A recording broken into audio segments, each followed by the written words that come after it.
Hi guys, I wanted to make a video really quick because last Thursday I had an EGD done. If you don't know what that is, they take a scope down your esophagus, into your stomach, and to the top of your small intestine. Yesterday I was given my results back and I was diagnosed with chronic gastritis. It really made me realize how little I know about the human body, and I was kind of embarrassed because I had so many other symptoms going on. I thought there was no way possible that that could be what it was. Some of the symptoms I was experiencing, it actually started out with a racing heart, and then I would get lightheaded, dizzy, I would be nauseous, I would get full super easily. My stomach would burn, my intestinal area would burn. I was getting terrible sleep. I had really bad tachycardia. My heart was just racing at all times. My chest would get super tight. It was truly mimicking a heart attack. It was terrifying. So that made my anxiety go through the roof, which just made the whole process that much worse. Here's the problem. Your vagus nerve is the main nerve of the parasympathetic nervous system. It's like a fancy way of saying rest and digest. So what's the correlation between the two? Your vagus nerve, because it's connected to your stomach, is in control of your stomach acid secretion. It also controls the movements that your stomach muscles make.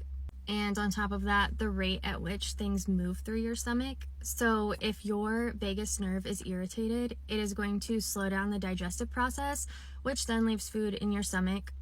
Food in your stomach means acid in your stomach, and acid in your stomach means that it is further irritating the gastritis that already exists. If you're into fun facts, the vagus nerve is actually the longest cranial nerve in the human body. So it runs from your brainstem through your digestive tract and beyond. Consider it like a communication highway, if you will. Because 80 to 90% of signals travel from the gut to the brain via the vagus nerve, that causes another twist and turn because it affects your mental health.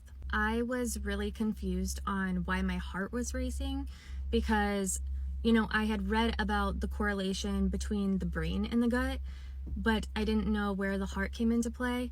And when the vagus nerve is irritated, it can actually cause distress on your heart, which can make your heart race. And mine was anywhere, it actually got up to 170 at one point, which I know people have had way higher heart rates, but it started in the 140s, went to the 150s, then we made it to the 160s, and then I was at 170 at one point. Honestly, the racing heart isn't even the worst of it. The chest tightness is terrifying. You truly feel like you're suffocating, and the only thing I can compare it to if you don't have gastritis and you don't deal with these issues is the feeling of a panic attack. It is very similar.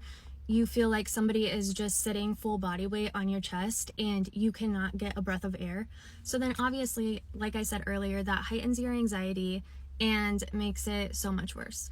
I plan on sharing a lot of this journey. As I mentioned in a cooking video yesterday, I am off work for a couple of months. I actually left my job before I was diagnosed with this just because my job required me to be on ladders. I was getting very dizzy, lightheaded, I was blacking out, I was having seizures, and it got to the point where I was a danger to myself and a liability to the company, so I chose to just remove myself from the situation because they were being really sweet and patient with me about it. Nobody was, causing a ruckus or saying she needs to get out of here. They were all being very supportive, but for myself, my own mental health, and for everything I was dealing with, I knew I had to go, and it has been it's been nice, but it has been really weird because I have never not had a job. But I would like to share more because there is so much that has to change.